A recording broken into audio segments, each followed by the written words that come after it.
Hello, everyone, and welcome to today's webinar. My name is Sarah Barnes-Humphrey. I'm the founder and host of Let's Talk Supply Chain, a blended podcast, and founder of the Blended Pledge.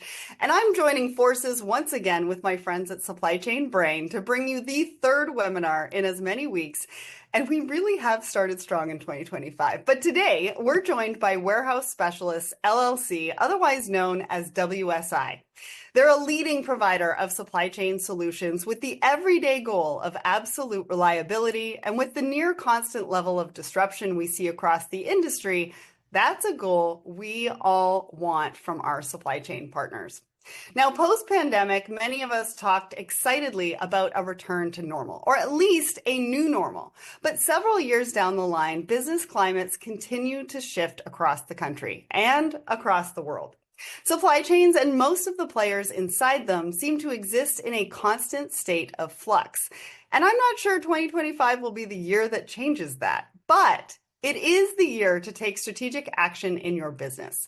So now is the time to make decisions for resilience and future growth, to get your data house in order, your operations optimized, and most importantly, to nurture the right partnerships. Because without the right strategic relationships, you could be one heartbeat away from disaster. So we are going to be talking a lot about this today. Now, if you have any questions throughout the show, please make sure to submit your questions in the Q&A box. Well, welcome Matt and Peter to the show. They are going to be sharing key insights with us into the supply chain big picture to reveal what you need to consider in 2025 when it comes to selecting the right 3PL provider for your business, not only today, but tomorrow as well. So let's start with some introductions. Matt and Peter, can you let us know who you are, what you do, and give us an introduction to WSI? Yeah, sure. I guess I'll go first. My name is Matt Schroeder. I oversee investments and pricing here at WSI. Prior to this, I practiced real estate law, so kind of seen investments from a few sides. And an overview of WSI very quickly. We've been around for almost 60 years. We, to Sarah's point, are committed to reliability. It's very critical to us and probably to most people when they're looking for a 3PL. And yeah, we operate coast to coast and do a broad variety of things from fulfillment to chemicals. So nice. Yeah. Real estate law. I mean, you must bring a super different perspective to supply chain with that background. It's interesting, but warehousing involves a lot of real estate, so it actually does dovetail much more nicely than you might think.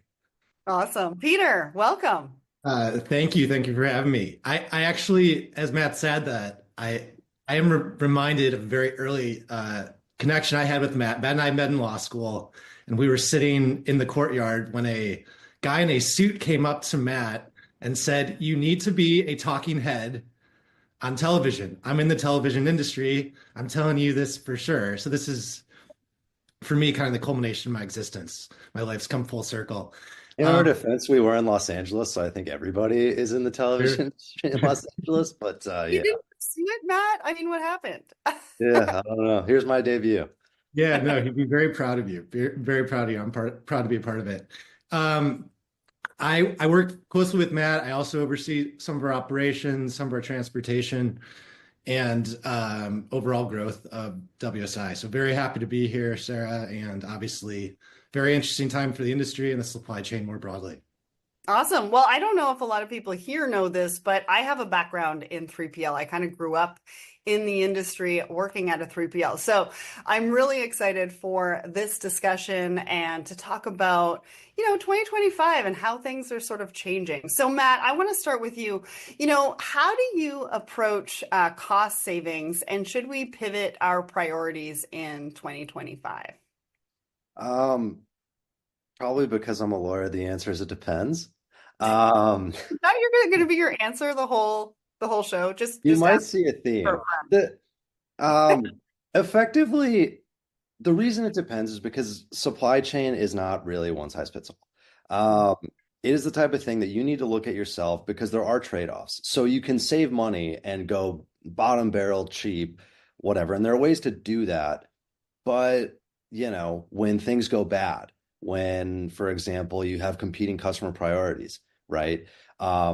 you may not get the best quality of service. And so I think something that people don't always think about is that their 3PL is a business as well. And they're trying to make the same sort of, frankly, optimization profit decisions that you are in your own business, right? They're just instead providing a service. So the best thing that you can probably do is ask yourself some real questions about like, what can we control, right? For example, frankly, giving better data to my 3PL about what my order volume might look like and things of that nature really makes a huge difference because they can do a better job planning.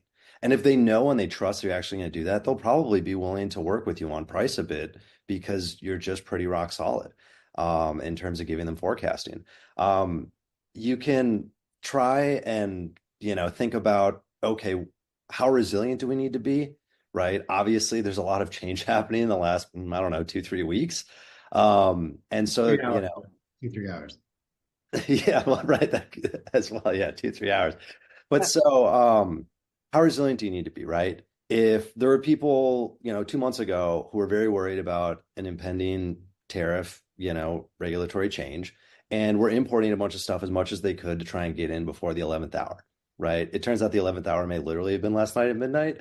I have a package, for example, I may have to pay import duties on. I have no idea. It's on the way. We'll find out.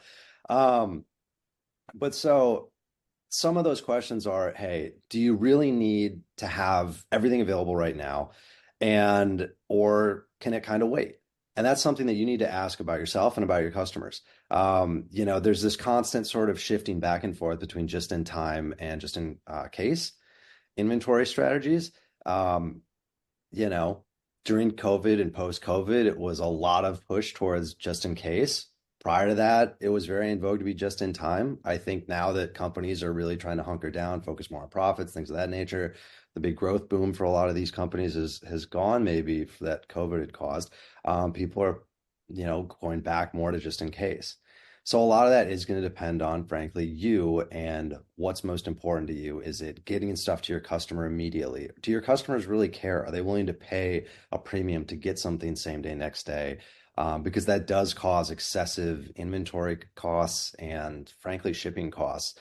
They don't rise linearly, they rise exponentially. So those are some things to consider. Yeah, and frankly, it's just a very uncertain time to your point in the introduction right now, given the regulatory environment changing. So you may, for example, have bet a ton of money on, hey, we need to open up a warehouse in Mexico because of the de minimis exception in 321, and we're going to be, just crushing it, saving a bunch of money. And then one swipe of is it a Sharpie or is it a pen? I heard it's a Sharpie. Might be a Sharpie. Anyways, boom, that's all gone, and your whole world blows up, and all the money that you thought you were saving, you actually just lost, millions of dollars. So, yeah, it's being cautious and being thoughtful while also considering what you really need and what your customers really need. Yeah, and I think you're right, trying to figure out what those priorities are. But, remembering that bottom line, like capital is actually costing a lot of people a lot more money. So if you're going to invest in that product and it's just going to sit on shelves, it doesn't really make a lot of sense. It doesn't make a lot of sense from a cash flow perspective. There's also a lot of companies pivoting to customization. How are you going to customize if you've already got the product on floor that people may or may not be buying? And then the other part of it is the regulations that you were talking about. People are looking for, or under those new regulations, they want traceability, right? So which are the priorities for you? What are you looking at? What are you going to invest in? What does the cash flow look like? The bottom line, how much is capital costing you right now? Yeah, I mean, and another question to your point, what are you forced to invest in? For example, we deal with some paper customers.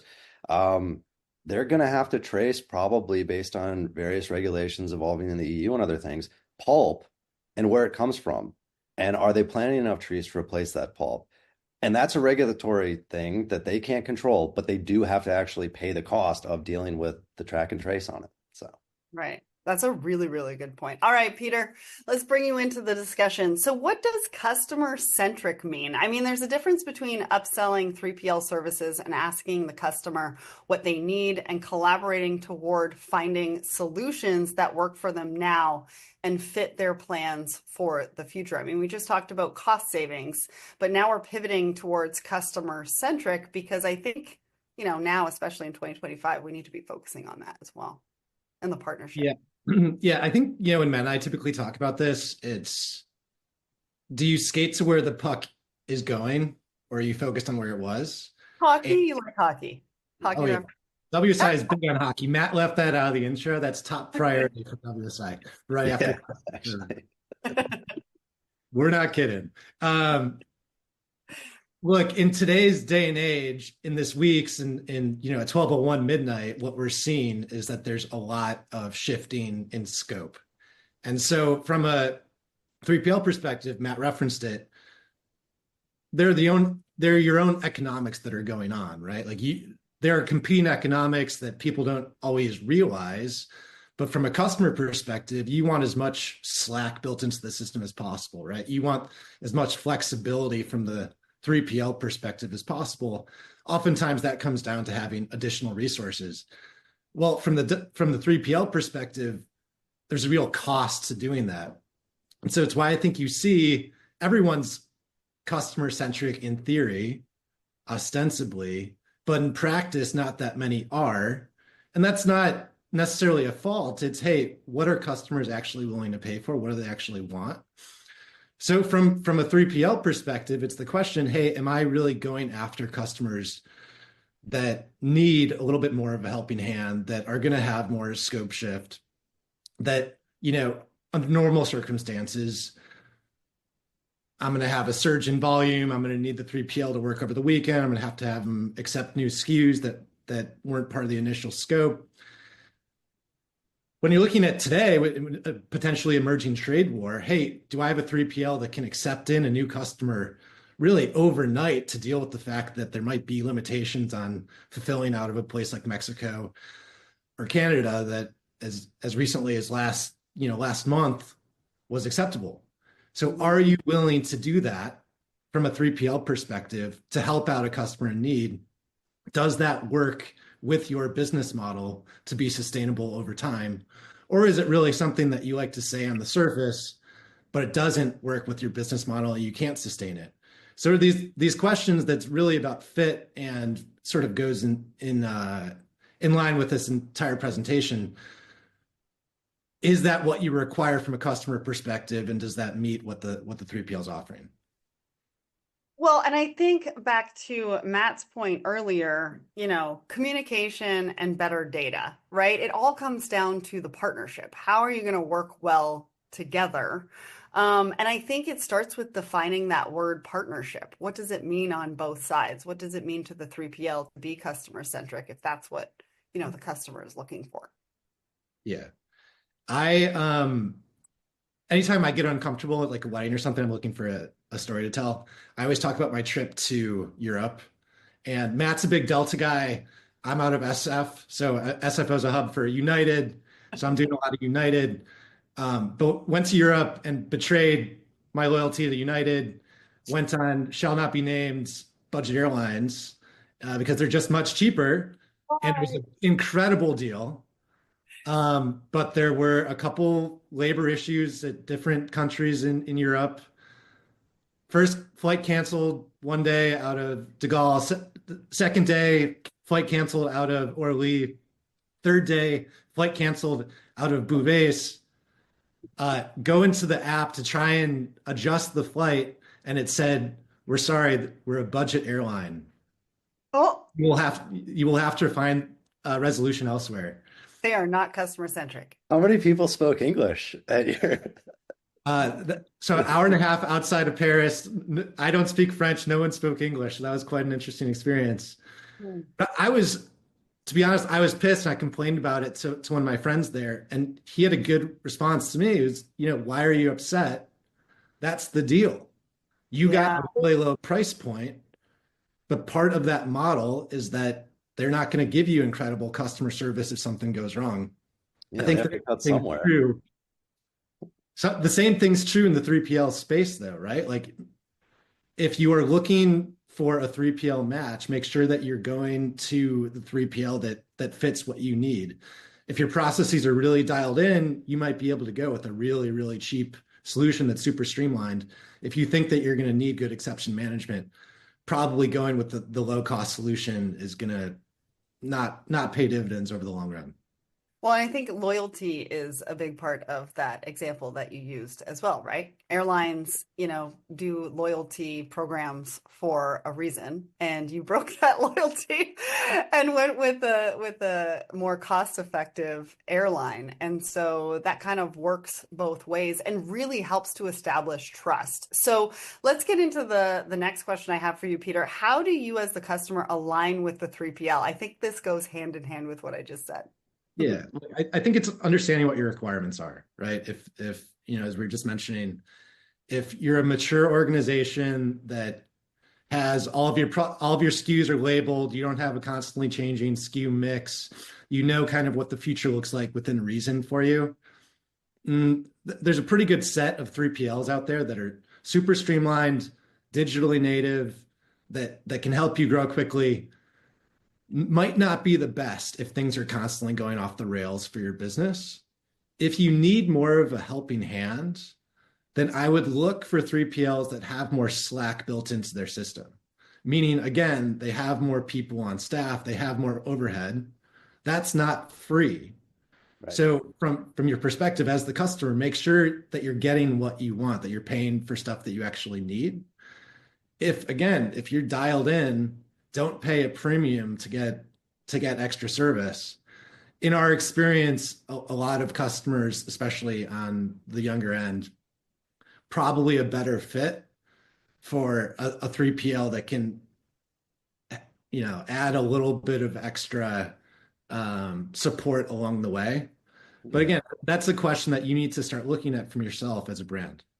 And the other question you should ask yourself is, do we know? Because that is one thing that we've seen a lot where younger brands, they don't really know.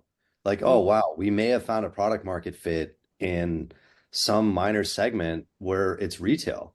Like you suddenly find a product market fit with 70-year-olds who aren't really ordering a ton online necessarily, but are going to retailers pretty regularly. And it's like, all right, you got to figure out a way to get it into retail. Otherwise, you're going to miss those sales. Having a 3PL who can kind of roll with the punches per se, I guess. To Peter's point, it costs more, but it may be really beneficial and worth it for you, depending on what your needs are.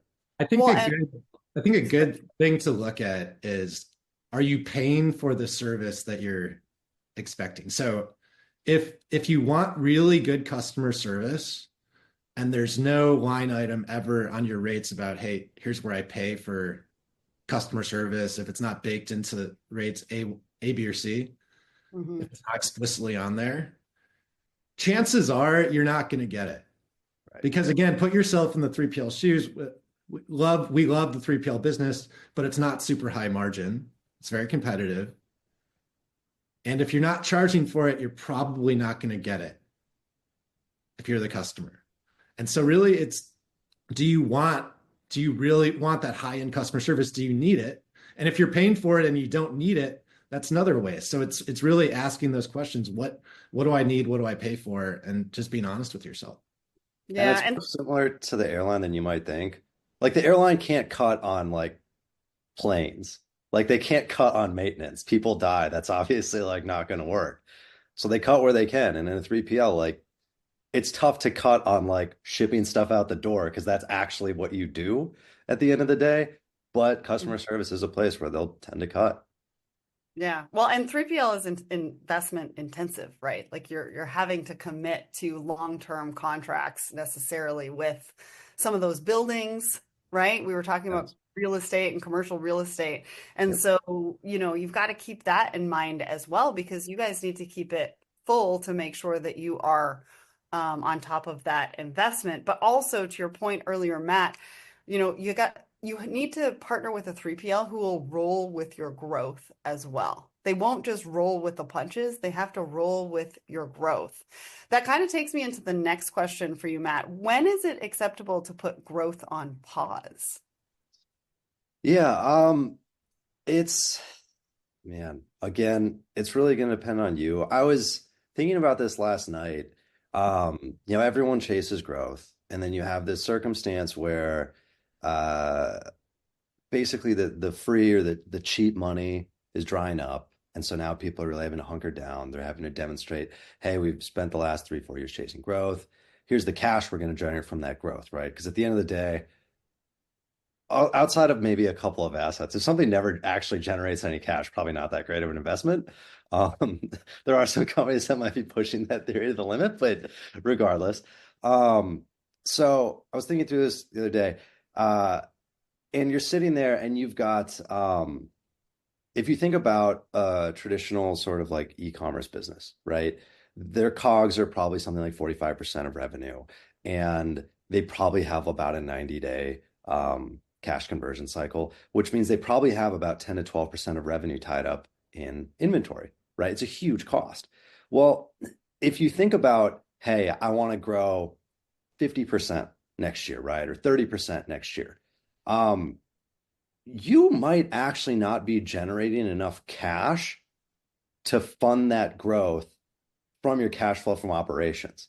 Good point. Like truly, you will actually go negative because if you want to grow 30 or 50%, you need 30 or 50% more inventory, right? And it's might even be more than that because as we talked about before, if you want to go from a single node to multi-node, your inventory doesn't get split in half. It's generally going to grow. The total pie of inventory spread out between the two places because you need some redundancy, right? Otherwise, the whole point is to do it is to minimize shipping costs. But if you're constantly shipping from the far away point, it reduces, all your inefficiencies are increased, in fact. But so you literally might not be generating enough cash to do that, which means now you have to bring financing in the mix, right? And we see it oftentimes, a lot of these companies will sort of grow, hit a point, and then they start getting financing. And we know because we'll get, whether it be a lien waiver request or something like that, that comes across our desk. So it's like, oh, this company's maturing, they're getting a financing package, whatever. And so you need to ask yourself, like, when you do that, you do inherently inject risk into your business, right? Taking on debt, all these other things does inherently inject risk. And the other thing too is you scale, and companies are very, well, I wouldn't say they're necessarily very good at scaling up, but they're oftentimes very aggressive at scaling up. It's much harder to scale down, right? Michael Lewis talks about part of the issue with companies, you can award equity for upside, so people capture upside. There's not really a contra for like, hey, the company's doing less good. There's like, we're going to reduce your salary example. That doesn't happen. So what happens is they cut people, but it's very hard and very difficult to cut people and no one likes it. So you really want to be thoughtful about what is things like your risk tolerance. Are you a company where like you have to grow because maybe you took venture funding and, the venture capitalists aren't going to accept, 5% growth, even though that might be the answer. There's a very famous, if you've ever seen the show Silicon Valley, there's a very famous point where one founder is lamented to another founder. It's like, I shouldn't have taken the higher valuation. I shouldn't have taken the higher valuation. The other guy has an aha and was like, I could just raise at a lower valuation, which will give me room for growth, right? So you really do want to think about that because with, high valuation, things of that nature come extremely high expectations. And it's really hard to get in a position where your investors or whoever is expecting 50% growth, but realistically the market's only going to enable you to get 15% growth. You almost become this like zombie company, right? Where you're sort of having to spend cash chasing this growth that you can't necessarily get. But now because you're not able to achieve that and you're not able to generate sufficient cash flow, they don't want to put any more money in you and you sort of burn through the money. And we're seeing companies, even some 3PLs candidly, go under as a result of this sort of differing incentive. For what it's worth. So I think that, you want to be, again, thoughtful about like, hey, how much growth can we actually really handle? How much growth is there actually really in the marketplace? And then also, how can we sort of grow in a way that's not maybe betting the entire company if things don't happen, especially to the point that you guys brought up in this time of uncertainty, right? We don't know exactly what's going to happen with respect to like price inflation on various goods that are produced foreign and now need to be imported. We don't know what's going to happen with maybe manufacturing coming back to the United States. So putting all the money you have into growth today, it'd be extremely risky. Not to say you couldn't do it, but it's just something you really want to be thoughtful about. I think it's an interesting question though, Matt, because right, I think you're going to see a lot of, especially e-commerce brands with, the de minimis loophole being closed with respect at least to China and potentially closed with respect to Mexico and Canada as well. They're going to be cautious with their inventory, right? And so they're going to do what Sarah's talking about. It's maybe put growth on pause and wait and see. But there's the risk that if you don't grow, you don't have the scale to absorb some of these shocks. And you see a lot of the brands that have successfully navigated what's going on right now, they have the size and the strength to be able to quickly shift from, potentially doing fulfillment out of Mexico to, hey, now they're going to do it out of, Southern California or out of Texas or something like that. They can move really quickly because they have that scale. Well, that the push pull on whether to pull the trigger or not on continuing to grow in times of uncertainty, man, that's tough. My one piece of advice, it's not great advice, but just make sure you're dealing with resilient players in your supply chain. That's the number one most efficient risk mitigation strategy when you're dealing with the uncertainty is have resilient friends that you're dealing with all the time. At least that can dull some of the pain. Yeah, well, and along with capital comes increase in cost as well, right? You're going to have increased costs across not only inventory, but with your 3PL. And then you've got, returns on top of that as well that you have to navigate through. And I think you really need to understand your processes and what that means and how you're going to deal with that growth as well. So there's a lot of things to think about and take into account. Peter, so there's been a huge rise in non-asset 4PLs in the last decade. I've seen this over my time at a 3PL as well. What are the benefits of this model and what is the potential impact to risk to its customers? Yeah, so the 4PL again is it's sitting on top of an actual 3PL who's doing the execution of the work, and typically it's piecing together several 3PLs into a network, and it's layering on top, an integration platform software so that it's a single viewpoint from the customer perspective. And so you see some of the software, and some of it is incredible and really cool. And the benefits of it is that you can scale up potentially quite quickly. It's non-asset based, as you mentioned. So if you're a brand that's really straightforward, it can be pretty effective. We are not a 4PL. We won't pretend that we are. And as part of our sales process, obviously we're sometimes talking about the cons with 4PLs. And if you get an account that again isn't super straightforward, or you require great customer service, the reality is that the 4PL is, typically speaking, a layer removed from where the action is taking place. And so the risk is, hey, I've lost some control over my fulfillment. Not only have I outsourced it to a 3PL, I'm not outsourcing it again to a 4PL. Do I have great line of sight there? And then the other issue is the 4PL has to make money itself, in theory. And so it's taking whatever the 3PL's costs are and marking it up again. So you're really never getting the lowest cost you could get if you were dealing straight with a 3PL. So again, pros and cons to doing it. I think you have to decide what works for your business and go from there. Yeah, the communication piece I think is tough with those as well. Sorry, Matt, go ahead. No, yeah, it's just one of those things where, we talked a bit earlier about having someone who's gonna, the partnership and who's gonna value you. Again, the 3PL has limited resources. The 3PL actually doing the work in this instance.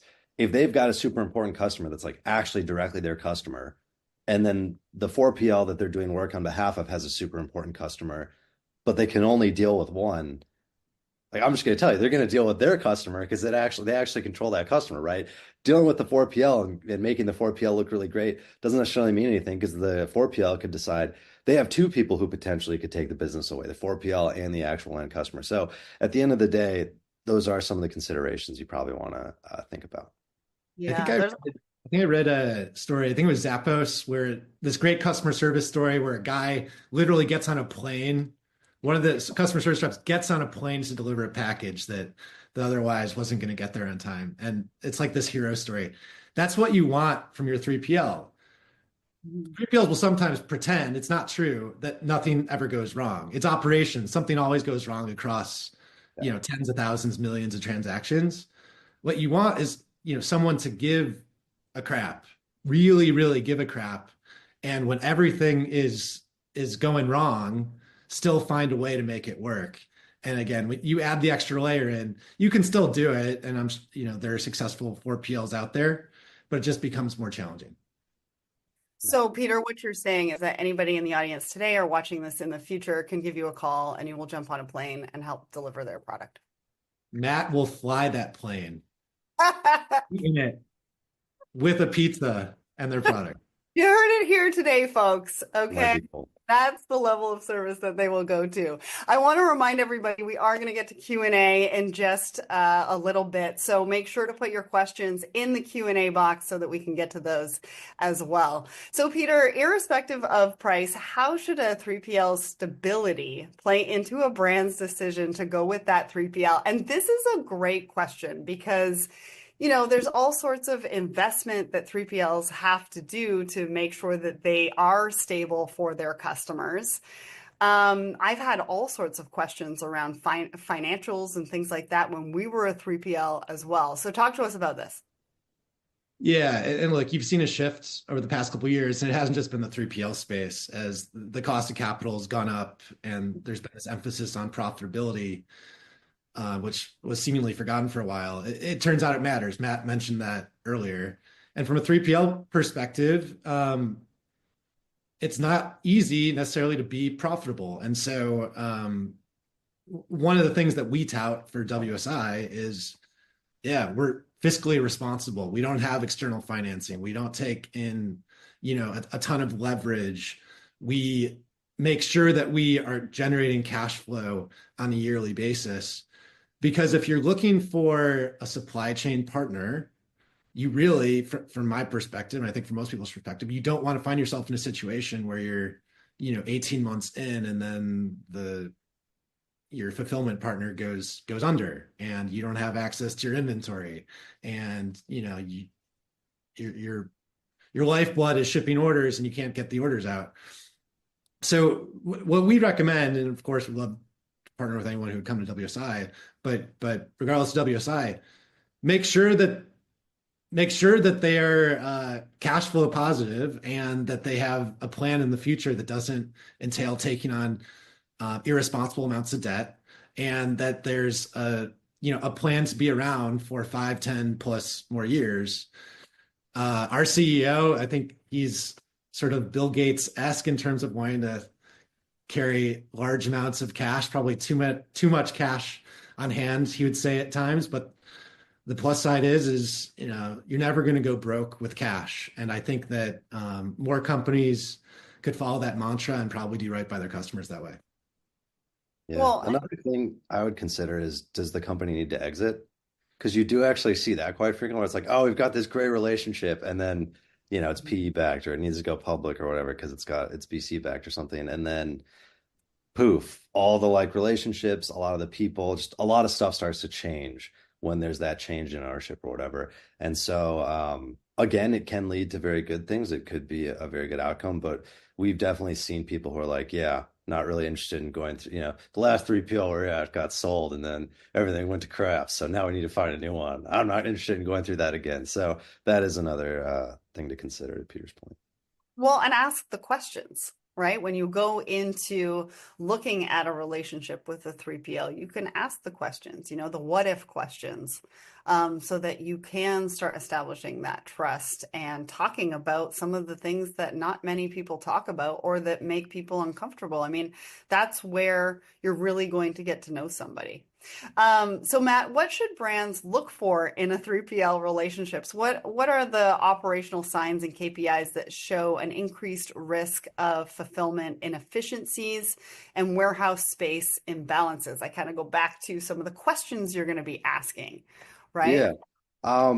So some of it again is going to depend on you and sort of what you're looking for. But if you think about from the spectrum of a single location, sort of legacy warehouse versus, a 4PL, for example, right? The single location legacy warehouse, it's probably pretty helpful to know how many square feet, how big is their warehouse, right? So how many square feet are you going to take up? Because in some sense, if you're a fulfillment customer and you're doing a lot of throughput, it might be somewhat different, but by and large, you start to get and understand how much quote juice you have with that customer, how big you are to them, how important you are to them, and so how much are they willing to sort of deal with whatever it is you need. So on the one hand, being sort of the big fish in the small pond might be very helpful because will, yeah, like they'll basically do anything we ask of them, so on and so forth, and you'll probably be able to beat them up on price.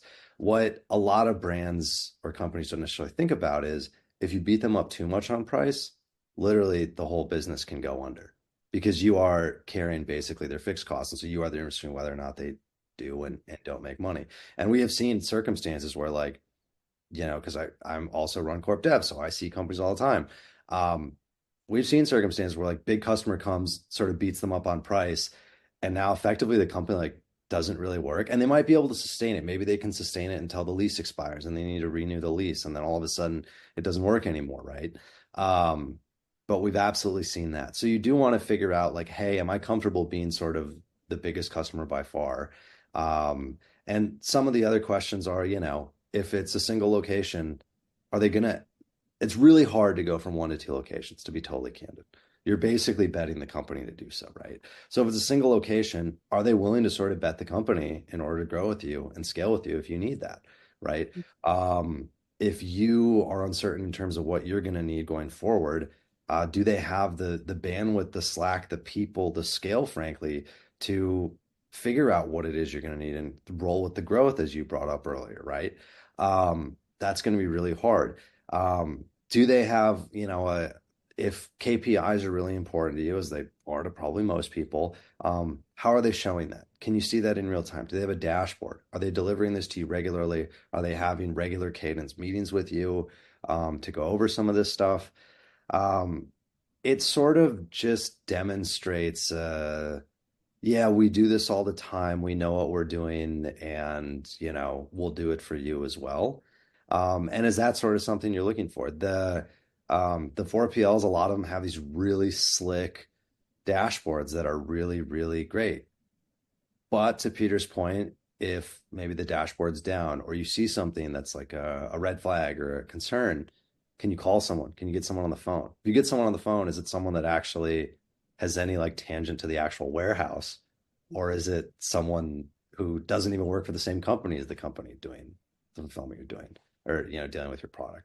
So, yeah, it's tough, but a lot of it is asking some of the questions that you brought up. And I think that's something that we see with sort of nascent companies are generally timid or maybe don't know to ask those questions. You start to see companies who've been around for 4, 5, 6, 7, 8, 10 years, have had some real growth and probably had things go wrong a little bit.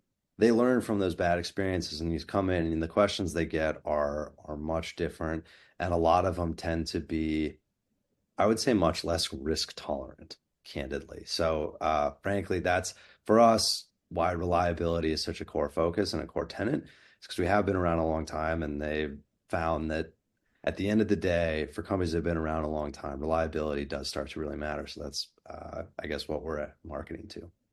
Right. Well, and I also think, what does success look like? Right? What is that plan for growth that the 3PL has, and does it align with our plan for success? How do we measure that success together? What, like you said earlier, what are those KPIs? What are those things that we're striving for and we're working towards? And the data that we can share on a regular basis to make sure we're hitting those, right? But also, multiple locations.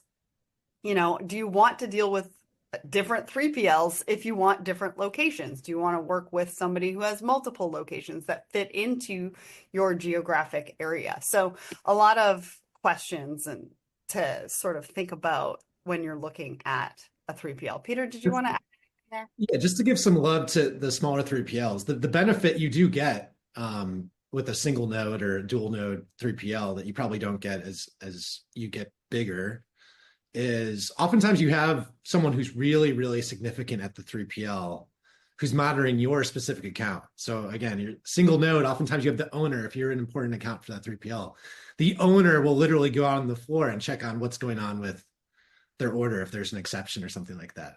So, make sure you're taking into account, again, what matters to your account. Obviously, if you're scaling super quickly, and you're thinking you have heavy product and you're trying to drive down your time in transit and your transportation spend, it's going to be tough to make it work with a small single node. But if you're growing at a more moderate pace and you really need a helping hand, a there are just some really fantastic smaller 3PLs out there that can provide a really, really good service. That's a great point. All right. We are close to getting to our Q&A. So if you have any questions, make sure you put them in the Q&A box so that we can get to those. Matt, one last question before we do that. With the changing environments for supply chains, how long should we get locked into a 3PL contract? Or is there a clause or addendum that should be added? Sort of like, how do you protect yourself as a brand entering into a long-term deal? Such a great question. Yeah, so um, I something that we've sort of stumbled upon, oftentimes will be 30-day contracts, right? And everyone, oh, we've got the most flexibility. We want the most flexibility. It's the best, right? Problem is 30 days goes both ways. So your 3PL can fire you in 30 days as well. And most people aren't in a position to just be dropped by their 3PL and like, hey, everything will be fine in 30 days. So to your point, entering into a long-term contract, especially if you're a brand where you've got some stability, you kind of know what you're looking for, probably not a bad idea. There are ways to protect yourself. One of them would be, for example, having something about the KPIs. For example, are they shipping stuff in a timely manner, right? Are they receiving stuff in a timely manner? I will say on this stuff, be understanding about what type of customer you are. So, for example, if you're the type of customer where stuff's coming in, there's constantly new SKUs, the SKUs aren't well organized, nothing's labeled, but you're expecting a 24-hour dock to stock time, that's tough. Like, but if you're the type of customer where it is really pretty formulaic, very simple, you're very locked in, dialed in, 24-hour dock to stock time, 48-hour dock to stock time, that's probably pretty norm. So I will say, you want to make sure effectively they're hitting the KPIs. And if they don't, then maybe there's some remedy period. If they don't do that, then ultimately you can get out of it. But it is a pain to change 3PLs. So being in a circumstance where you can be forced to change a 3PL in 30 days is, for me, would be very scary. Some brands maybe less so. But again, look in the mirror and figure out, hey, are we sort of difficult to deal with? Because that is the other thing. Oftentimes, if you are considering change 3PLs and go to new 3PL, you're not telling them about all your warts and all your problems. You're telling them about how great you are and everything seems rosy. Well, then in fact, when you get in, you can't figure out why you're being charged hourly for inbounds as opposed to them being free, for example. Well, it's probably because you don't have the right labeling or it's coming in a different way. So just be thoughtful again about what you really need and how your business really is before you sort of jump to conclusions as best you can. Yeah, and communicate effectively, how you've worked maybe with past 3PLs and what's worked, what hasn't worked, right? But again, to your point from earlier, these are long-term contracts that the 3PLs are entering into. And so you want to make sure that you are contributing to their success and they're contributing to your success. Because like you said, you don't want to be moving 3PLs on a regular basis. It's just going to cost everybody a lot of money. Yep. Well, just look at the incentives too, right? You got to make sure that if you're in a month-to-month contract, the incentive for the 3PL is not to spend a ton of effort on long-term projects for you, of which they have no assurity of getting a payback, right? So if you're in a month-to-month contract, that is completely fine. It makes sense for a lot of situations, but not a great moment to ask for, hey, I'd like a free NetSuite integration done Right. by you guys. Again, no additional cost. So just keep in mind the various factors. Good point. All right. So now it's time to get to our Q&A. So Matt, I'm going to ask you this question. As 3PL, what threats and challenges do you see considering the recently announced U.S. tariffs for Canada and Mexico? How do you support the customers to reduce or mitigate the impacts? You alluded to this at the beginning of the show. I'm glad to have a question about it. I want to hear both your thoughts, but we'll start with Matt. Yeah, it's quite topical. So look, we don't really know exactly what the environment was. There was, 48 hours ago, there were theories like, oh, if you set up a warehouse in, some other country and sort of like cleanse it through that other country, and then bring it into the United States, you're fine. Well, it looks like they're going to try and really look through and see, hey, was it manufactured, for example, in China? Things of that nature. I think at the end of the day, it shouldn't be that surprising that, hey, you can't sort of skirt import tariffs by shipping stuff through Mexico or through Canada or wherever else. You are going to have tariffs. I don't know where the tariffs are going to end up in terms of how much they're going to have. If I had to guess, and again, this is completely a guess, there will probably be some haggling, some negotiation. Tariffs will probably rise somewhat. I don't know that they'll rise quite to the extent that maybe it's been stated they may rise by certain people, etc. But my guess is you probably end up somewhere in the middle. On the margins, does that tip towards, hey, you need to manufacture stuff in the United States or not? I don't know. The problem is that manufacturing tends to be extremely long-term decisions. And so as a result of that, it's really hard to just arbitrarily, make a decision on, hey, I'm going to set up manufacturing and then roll with it. This is like a 20, 30-year decision. So unless you really have certainty that, hey, it makes sense to manufacture here, I think a lot of companies are going to be loath to do so. In the short term, I suspect that people will probably just kind of import stuff as it is and try to take a look at where they think the environment may pan out. And to the point that we brought up earlier, having a 3PL that's going to sort of roll with you. So is willing to maybe get extra space or take extra stuff if you want to try and build inventory because you don't know what the retaliation may be from a place like China in terms of exporting and stuff like that. That would be, I think, one of the better things that you can do. Again, it's just extraordinarily uncertain. I do suspect we are still going to import things at the end of the day. I do suspect that we will still be distributing stuff in the United States at the end of the day. But there is certainly going to be short-term spikes in need for maybe space in Southern California or Texas or things of that nature, where previously it was in Mexico and now it doesn't really make a ton of sense to be there. So, Peter, did you have anything to add to that? Yeah, I mean, look, I think now is definitely a time to, our hearts do go out for a lot of these brands, some of the 3PLs that are going through a little bit of chaos right now. And certainly what you're likely to see, at least in the short term and until things normalize, I guess, is there will be a shift to doing US fulfillment for US brands. A lot of these brands, especially, apparel brands that were making use of this de minimis exception and we're shipping stuff either to the US and they truck it out to, Tijuana or Vancouver or something like that, and then ship it back in one by one under the exception. That no longer makes sense. And in fact, it's going to be more expensive for them. And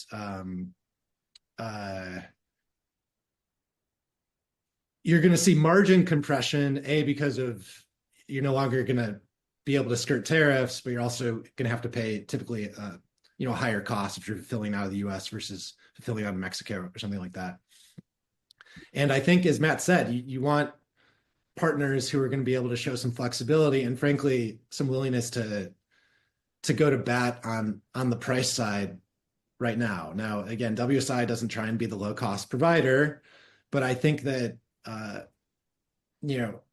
we have a little bit of scale, and I think for other 3PLs that have a little bit of scale, there's going to be an ask in the months to come.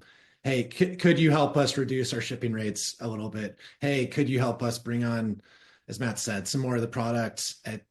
Is there any way to bring down price a little bit? Because frankly, like a lot of these brands, there are going to be brands that likely will go under because of this. There are probably going to be 3PLs that'll go under because of this. So it'll be an interesting time. We're all going to have to sort through it. And it's, it's going to be very interesting to see how it plays out. So in saying that, Peter, I think this next question makes some sense. So it says, with business environments in flux, are we limiting ourselves and our strategic partners by using long-term contract, right? Because we're talking about it being a little bit of a disruptive environment. What are we doing about long-term contracts right now? And what's an alternative that could work for everyone given the environment that we're in? Yeah. So look, I think that for a lot of brands, it's not going to make sense to enter into a long-term contract because, again, they don't know what next month's going to look like. They don't know what tomorrow's going to look like. But you just have to be understanding of what that means because it's not a one-sided contract, right? And Matt alluded to this earlier. you, if you're in a short-term contract, the incentive is to treat it more transactionally from both sides.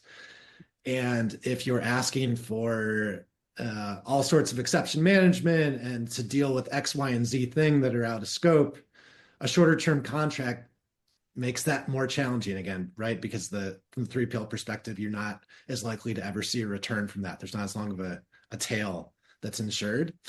So probably that's acceptable in the short term, but from a partnership perspective, you want to make sure that you and the 3PL are lined up on what the expectations are, so that you're not asking for something that you'd expect for a 5-year deal when in fact you're on a month-to-month deal.